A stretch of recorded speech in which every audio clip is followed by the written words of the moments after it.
Chapter 21. Proposal. The miles between us and the house dulled the mental murmurings of my family, but I caught the end of their discussion of the morning's events. Any optimism I might have imagined instantly evaporated. "Thanks, Carlyle, but I really believe he'll be the one to do it," Alice said, trying to reconcile all the versions of Bella's change she had witnessed. "I hope you're wrong, Alice."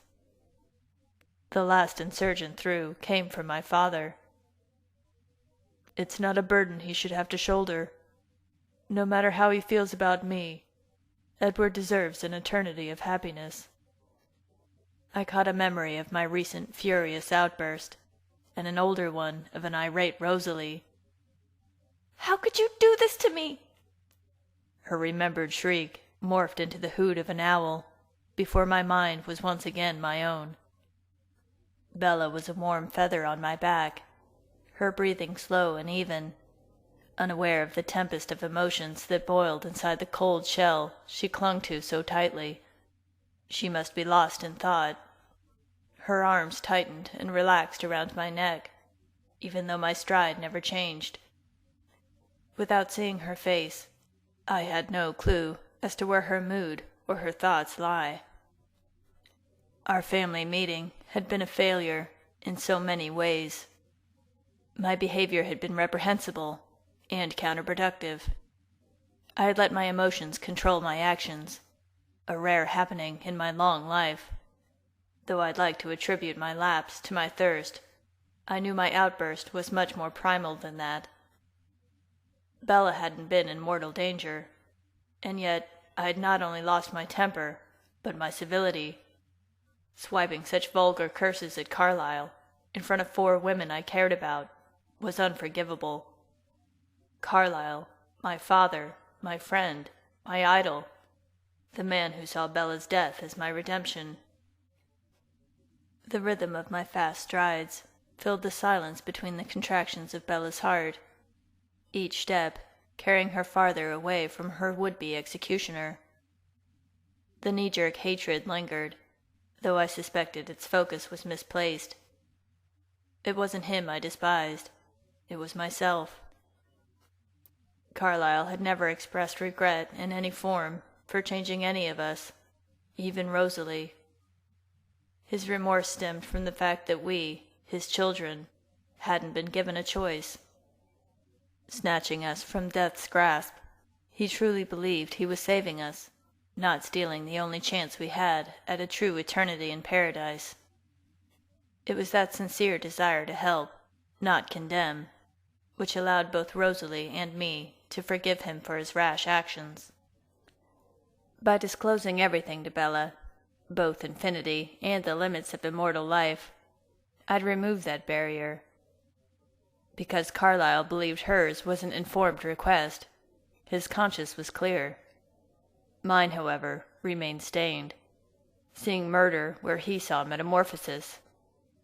No, I didn't hate him. I hated myself.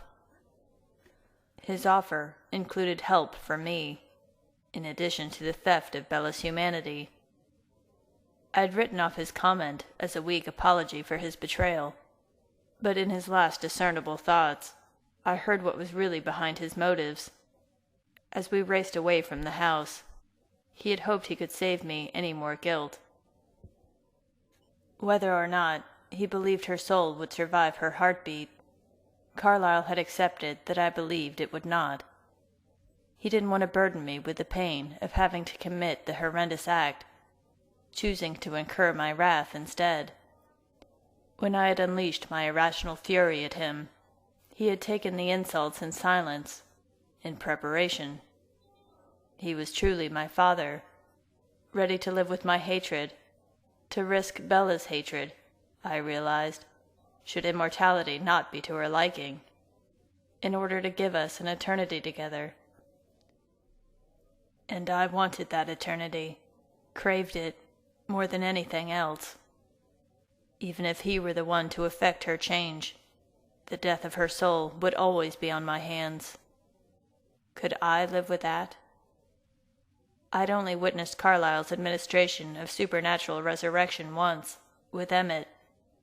My own experience was distorted by fever delirium and transitive amnesia, and he'd affected both Esme and Rosalie when I had been absent.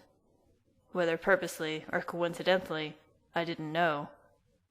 Emmett was different. Of our family at the time, only Esme hadn't witnessed the taking of his life. From her knees, Rosalie had literally begged Carlyle to inflict upon Emmett the same tortured future she had never wanted. Reluctantly, he agreed, swearing to himself that this would be the last time. Rather than move towards Emmett's shredded body, he disappeared. He returned moments later with a pitcher of water in his hands. Stopping short, he stared into the clear liquid. "Rosalie, back away from him," Carlyle said without looking up. Instead, he shredded himself into two, freeing one small piece of his natural predatorial instincts while pushing the rest even further away than usual. When he had isolated that single shred of bloodlust, he brought the pitcher to his lips and drank every drop. Rosalie and I both stared at him in shock. "Edward, you may want to hold her back," he murmured, throwing the container aside and dropping to the ground next to Emmett. His stomach roiled against the invasion, but he ignored it. I watched as Carlyle's mouth filled with venom in the presence of a human, a first for me. He looked upon his victim with dispassionate blankness. Without a word, he administered the fatal bites. Rosalie's thirsty thoughts drowned out his the moment he leaned over, and her struggles kept me distracted enough that I didn't give in to my own urge to join the murderous feast. Blood coated Carlyle's lips, his tongue, his hands, but he refused to swallow. He didn't deny the ecstasy the flavor elicited, savoring it as he licked the bite marks, sealing in the poison. Temptation screamed in his mind, but he spit it out with a mouthful of blood. Emmett's shrieks chased Carlyle to the edge of the trees, where he dropped to his knees again and retched. The water came back up, as pure as it had gone in, washing away the blood and venom as he expelled it. While Rosalie continued to strain against me, Carlyle calmly rose, his honeyed eyes lacking the thirsty lust any longer. The healer had returned, his inner monster safely banished. In 3 months, he would perform the same ritual on Bella. Suddenly I felt the need to vomit. Was there anything Bella wanted more than Carlyle to make her a vampire? Shame, anger, joy, lust, relief, fear, and love. The emotional roulette I rode stopped this time on dread. Though she had asked others, I suspected, hoped, that what she wanted most of all was for me to do the atrocious honors. Whether it was Bella's romanticized view of what I was, or some misconceived notion of a venomous bond between victim and murderer, I was the one she had beseeched countless times. Nothing could be further from the truth. My poisoning Bella would be a desecration of the love I had for her, not manifestation of its permanence. Yet Alice had shown me capable of the act. I hadn't just prevented my sister from administering the fatal bite. I'd replaced her honed incisors with my own. Did she see me interrupting Carlyle mid-mauling as well? Swallowing back dry heaves, I had my answer. If Bella was going to hate anyone, it would be me. Bella. Her steamy exhalation formed a comet's trail of sweet enticement behind us. Nothing else compared. Not the flora, the gathering storm. Definitely not the fresh scent of black-tailed deer crossing our path. As unappetizing as the creatures were, knowing such easy prey was nearby caused my mouth to water for the first time in weeks. Somehow, I'd have to tear myself away from Bella long enough to hunt. If she were a vampire, she could hunt with me. My imagination ran wild in those seconds. She'd race through the night by my side, rather than ride on my back. Her keen human ability to observe others would be heightened even further as an immortal, making her an adept predator, I predicted.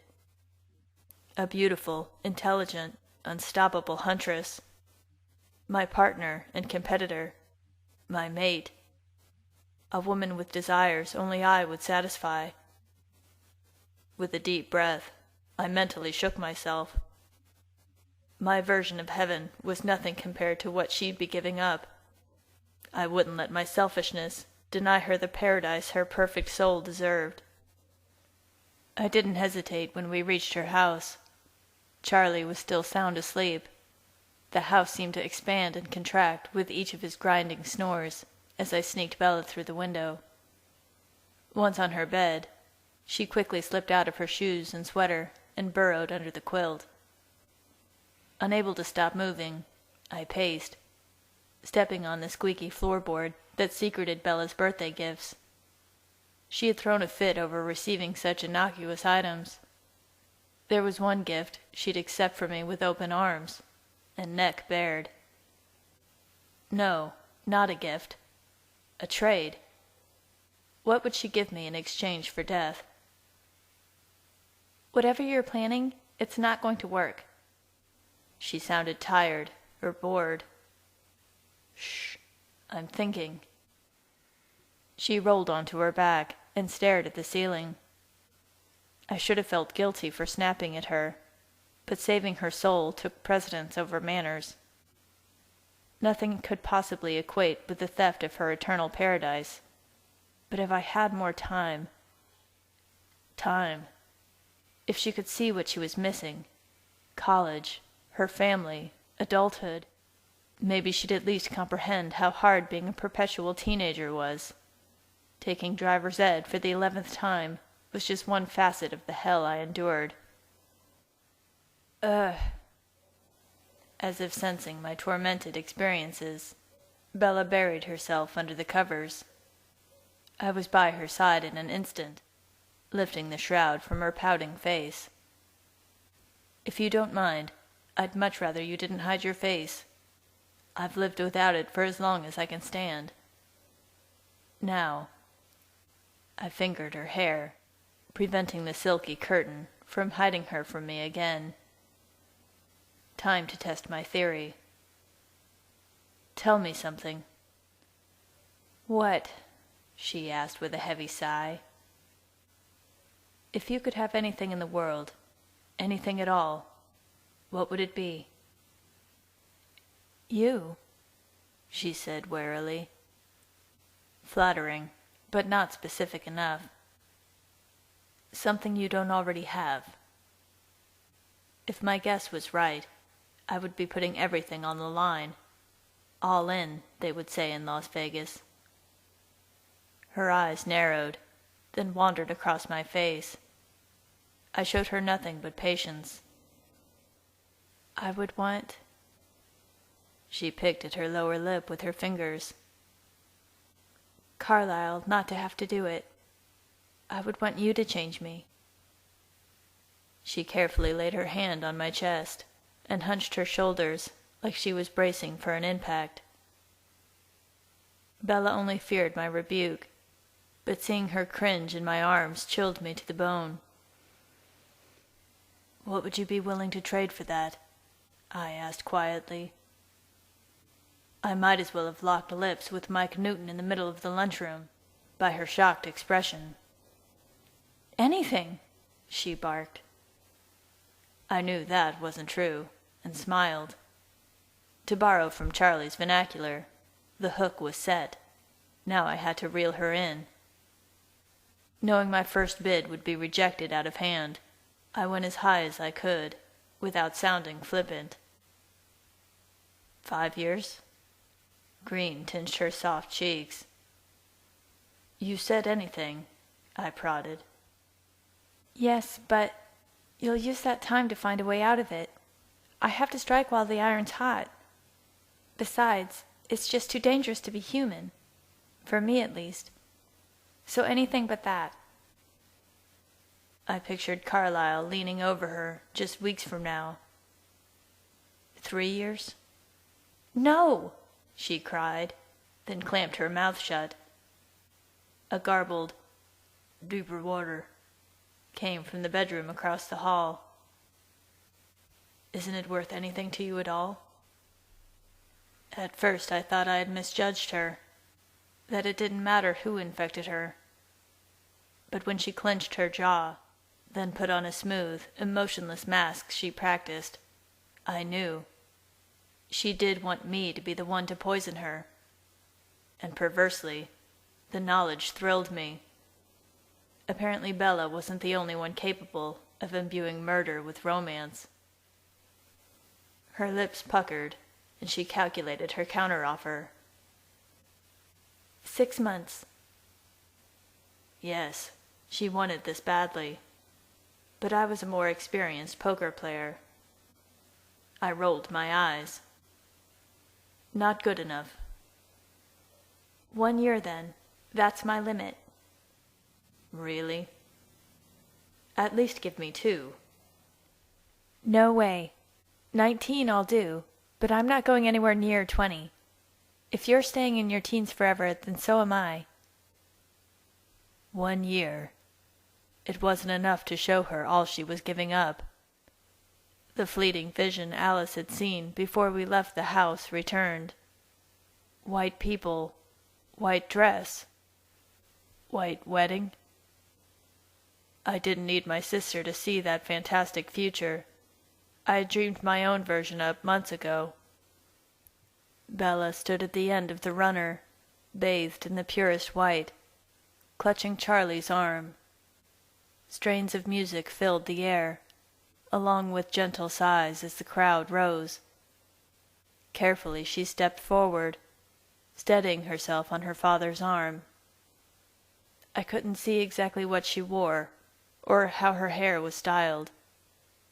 Her candy-apple lips caught the light, reflecting the flame of a single candle back to me. Self-consciously, she moistened them, the tip of her tongue peeking out. Jealous, my lips parted, less than satisfied, when all they felt was the air whistling past as I sucked in a breath. The rose in her cheeks bloomed with her coy smile, recognizing the power she had over me, both mind and body. "Till death do us part," she whispered. The imagined scene would repulse Bella. The pageantry, the attention, the very institution of marriage emphasized everything she loathed, and defined the metaphorical infinity I fantasized sharing with her. No other promise or vow carried the weight of that simple phrase, "I do." As much as she yearned for me to doom her with immortality, I hungered for her hand in marriage. The question was, did she hate the idea of wedlock as much as I despised the idea of infecting her with eternal damnation? If so, I had found the perfect requirement. If not, we'd both get what we wanted. But was her hand worth her soul? Seeing only determination in Bella's undiluted eyes, and hearing nothing but silence from her intelligent mind, pitting my greatest desire against hers was a gamble. Trusting that Bella's stubbornness was still intact, I laid all my self-serving cards on the table. Call, I thought. All right. Forget time limits. If you want me to be the one, then you'll just have to meet one condition. Condition? What condition? There was no curiosity in the question. I considered dropping to one knee, but since I wasn't asking, it didn't seem appropriate. Marry me first. She didn't even blink, and for one heart-rending moment, I thought she was seriously considering my offer. Okay, what's the punchline? she said, brushing off my proposal like a loose piece of lint. Her indifference stung, but she hadn't flat out denied me. "You're wounding my ego, Bella. I just proposed to you, and you think it's a joke." "Edward, please be serious." She thought I was bluffing. "I am 100% serious." Without blinking, I lost myself in her worried eyes, forgetting for the moment that my true motives were not matrimony, but Bella's survival. The blood drained from her cheeks. "Oh, come on, I'm only 18. She squeaked. First she worried about getting old. Now she was too young. Two could play at that game. Well, I'm nearly 110. It's time I settled down. Her eyes darted around frantically, finding an escape route in the blackness peering through the window. "Look." Her voice cracked. "Marriage isn't exactly that high on my list of priorities, you know. It was sort of the kiss of death for Renee and Charlie." As it would be for her. Interesting choice of words. "You know what I mean." Actually, I wasn't sure I did. Maybe I'd overestimated her desire for me to take her life, her soul. Please don't tell me that you're afraid of the commitment. "That's not it exactly. I'm She scrambled for words. afraid of Renee. She has some really intense opinions about getting married before you're 30. 30? Was it only minutes ago I had stunned her by citing the same milestone? Comparing Renee to the Volturi drew a dull chuckle out of me. Because she'd rather you become one of the eternal damned than get married. You think you're joking. Bella, if you compare the level of commitment between a marital union as opposed to bartering your soul in exchange for an eternity as a vampire, using matrimony as a deterrent, there was no depth to which I would sink. If you're not brave enough to marry me, then— "Well, what if I did?" she interjected. "What if I told you to take me to Vegas now? Would I be a vampire in 3 days?" I didn't hide that I saw through her bluff, and she rolled her eyes. "Sure, I'll get my car." "Damn it. I'll give you 18 months. No deal. I like this condition. My grin widened. 30. Would she last that long? "Fine. I'll have Carlisle do it when I graduate." Her threat lacked some of its previous gusto, though. She wanted me, and yet she didn't. I continued to taunt her with this ridiculously backward bargain. We would both benefit from a time with a good psychiatrist. If that's what you really want. My Cheshire cat smile reflected in her pupils. "You're impossible. A monster." She tried to sound menacing, but her sneer came out as a purr. Is that why you won't marry me? I laughed, and was rewarded with another angry grumble. All teasing aside, I tried another tactic, one much closer to the way I had intended to propose to Bella.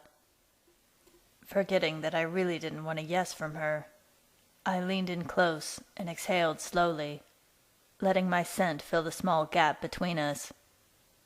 Drawing on every coercive trick I knew, I peered into her face, my eyes wide and trusting.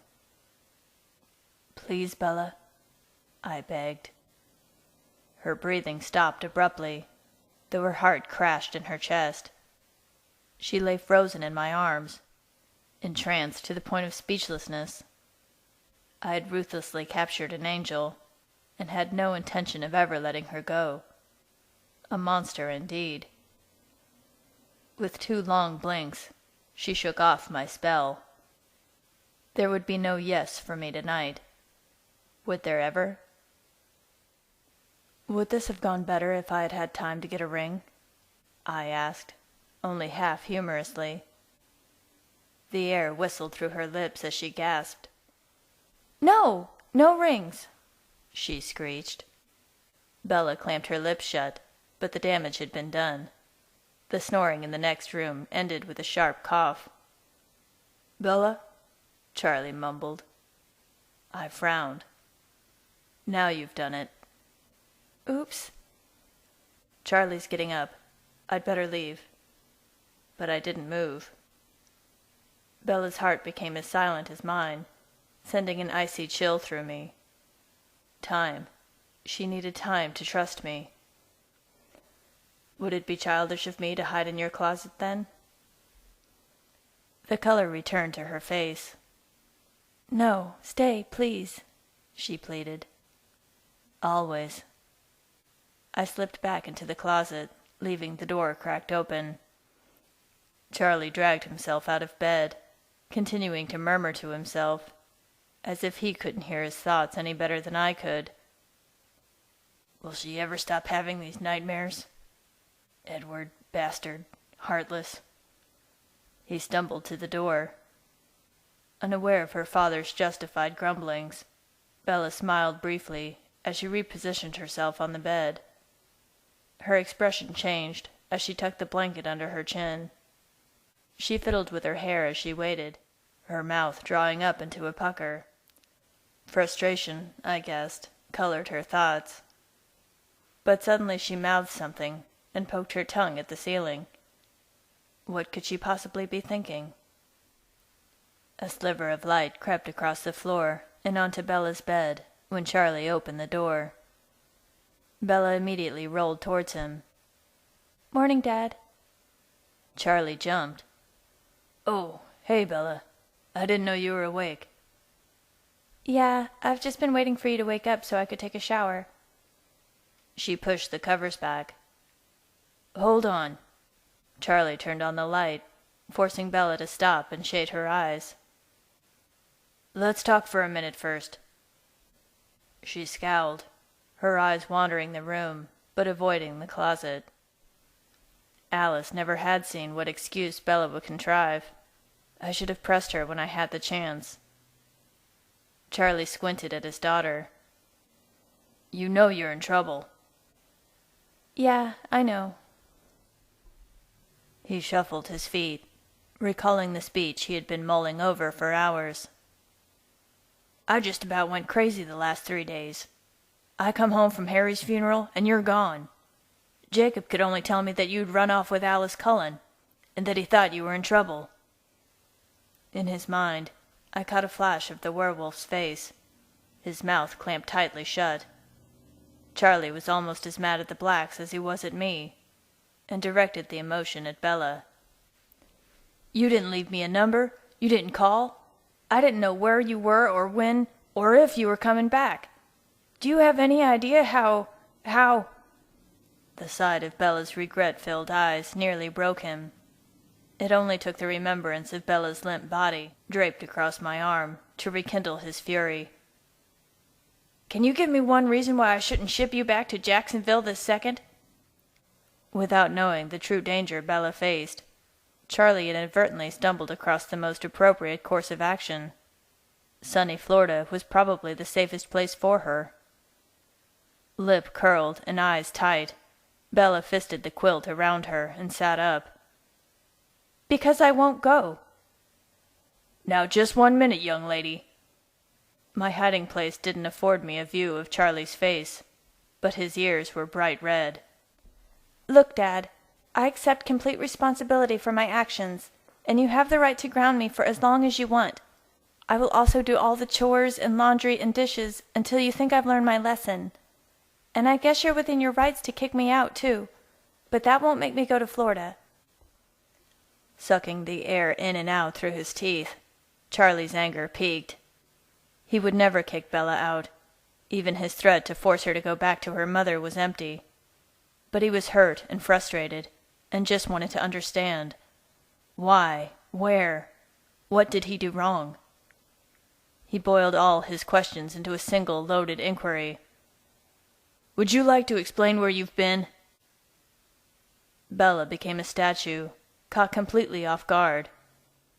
No wonder Alice hadn't seen anything. Bella had no idea what to say. There was an emergency. She sounded like a leaky balloon when she exhaled. Quit stalling, Charlie thought. I don't know what to tell you, Dad. It was mostly a misunderstanding. He said, she said. It got out of hand. Her eyes were wide, begging for belief. But reflected in her pupils was Charlie's grim face. See, Alice told Rosalie about me jumping off a cliff. Charlie's mouth dropped open, and his heart lurched loudly. Apparently, he hadn't been privy to Bella's adrenaline-inducing pastimes either. I guess I didn't tell you about that, Bella croaked. Charlie didn't move. She stumbled through her explanation, trying to downplay how close she had come to ending her life, but the damage was done. Charlie didn't pay any attention to her thinly woven tale of miscommunication, nor did he take notice of her hastily contrived lie about where she had been. No, the only thing Charlie heard after jumping off a cliff was kill myself. His mind filled with blurry images of a Bella I had never seen, an angry, destructive girl, throwing clothes and shoes and books at the walls, at the door, at him. Then a crying Bella, unseen, wailing behind her bedroom door, while he sobbed quietly on the other side. Finally, an almost mechanical Bella, taking out her trash. "Are you feeling better?" he asked, seeing shards of a dozen CDs in the plastic container. The scratches on her hands and arms didn't miss his attention either. She didn't speak, but nodded once before disappearing out the back door. He had feared that Bella might have injured herself on purpose, and had watched her vigilantly for months. She was getting better, he thought, going back over the last few days, looking for the warning signs of suicide. Why did she do such a thing? He blamed himself for spending too much time tending his friend's widow, for not being there when Bella needed him. In the confines of the closet, I suffered with him. His greatest fear, as was mine, was losing Bella. Her running away paled in comparison to what he truly suspected. "Were you trying to kill yourself, Bella?" he whispered. He visualized his daughter standing high above the ocean, her eyes bloodshot, her expression blank as she stepped off the edge. It was an expression with which he was very familiar. Of course not. Just having fun with Jake, cliff diving. The LaPush kids do it all the time. Like I said, nothing. He didn't really believe her. I had seen what had really happened. Bella's joyful scream, an energetic leap off the precipice. And I know exactly why she had done it. I had literally driven her off the edge. Far from suicide, her near drowning was really attempted murder on my part. Guilt gave way to hatred, as Charlie came to the same conclusion. "What's it to Edward Cullen, anyway? All this time, he's just left you dangling without a word." Bella ignored the way he spat my name at her, keeping her voice deceptively calm. Another misunderstanding. Her propensity for understatement paralleled her altruism. I deserved neither, especially after our misunderstanding. She should share Charlie's growing disgust. "So he's back then?" he growled. Bella looked genuinely uncertain. I'm not sure what the exact plan is. I think they all are. Her stinging distrust sliced deeper than any of Charlie's barbs ever could. While my chest emptied, his could barely contain his hyperactive heart. "I want you to stay away from him, Bella. I don't trust him. He's rotten for you." In his mind, bars appeared over her window, causing me to wonder if he might be the source of Bella's razor-sharp perception, as well as her muted thoughts. I won't let him mess you up like that again." "Fine," she bit back, shocking Charlie. Her stern tone signaled that she wasn't complying. I'd received the same scathing tongue-lashing when she'd informed me that a midnight ballot was required to solidify her future. Charlie didn't hear the defiance, though. "Oh." The air exploded out of his lungs. "I thought you were going to be difficult."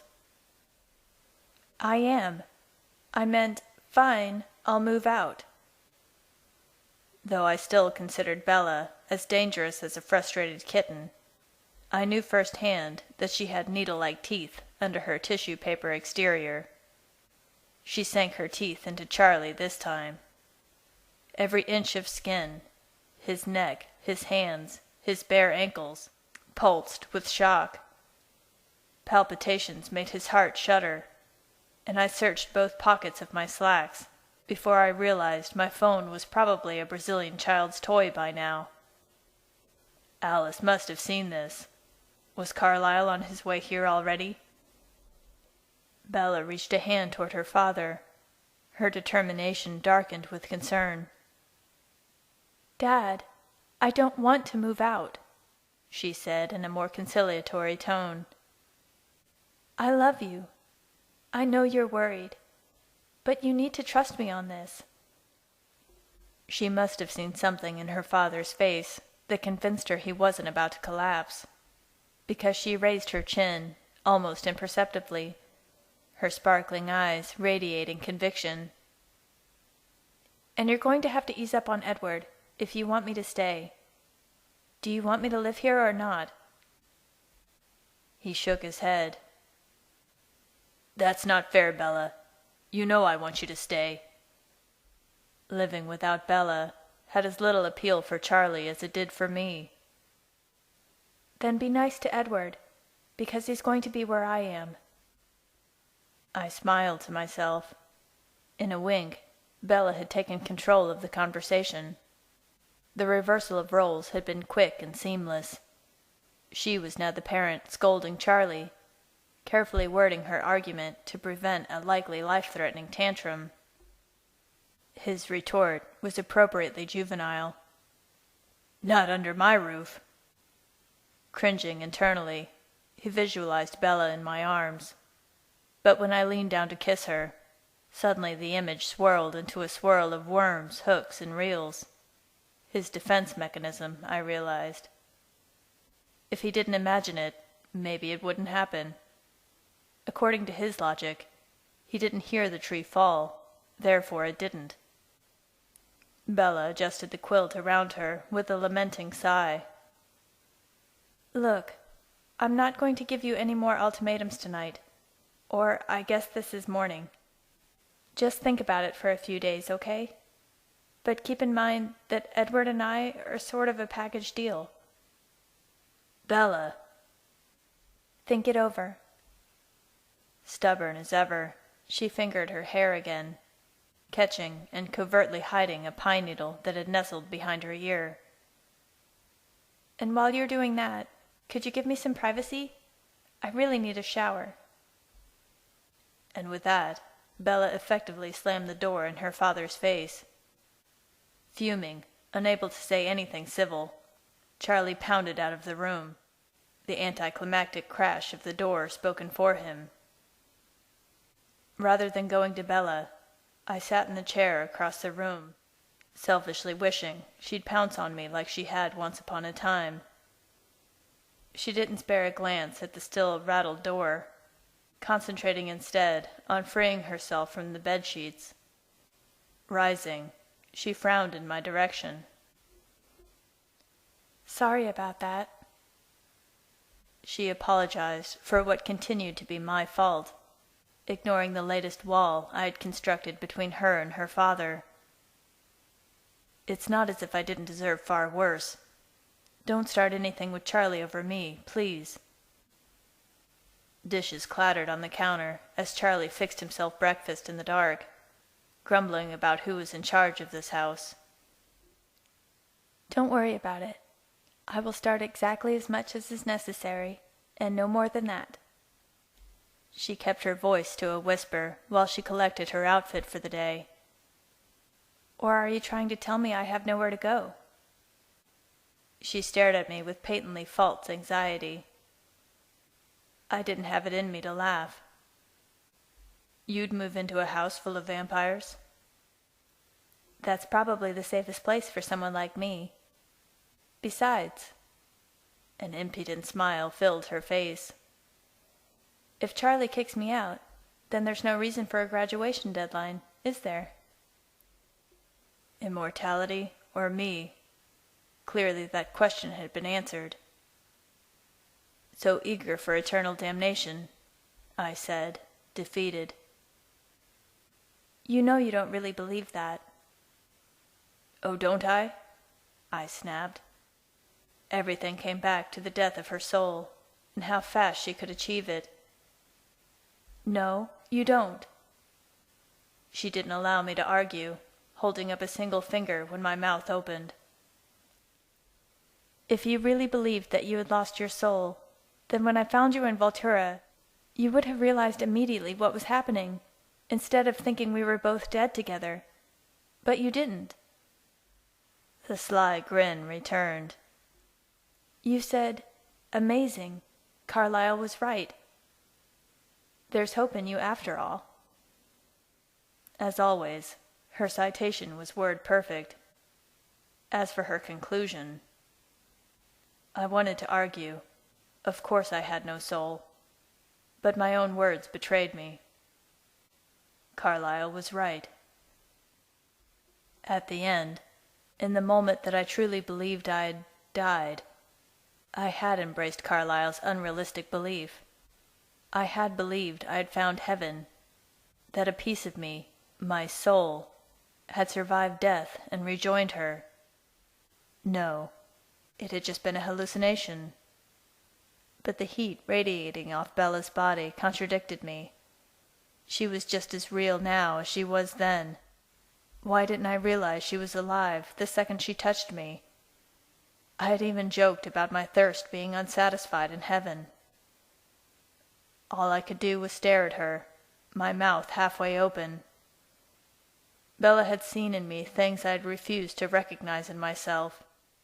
And if I didn't lose her soul, if hers wasn't at risk, if I were to do the unthinkable, I didn't let myself recognize the emotion that the tiny word instilled in me.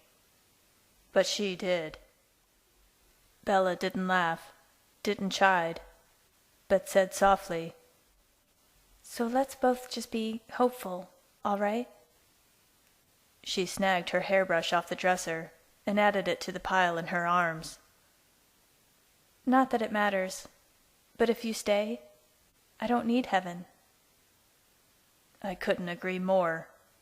Soul or not, Bella was, and would always be, my heaven. The hope she had found in me drew me to my feet and cradled her face in my hands.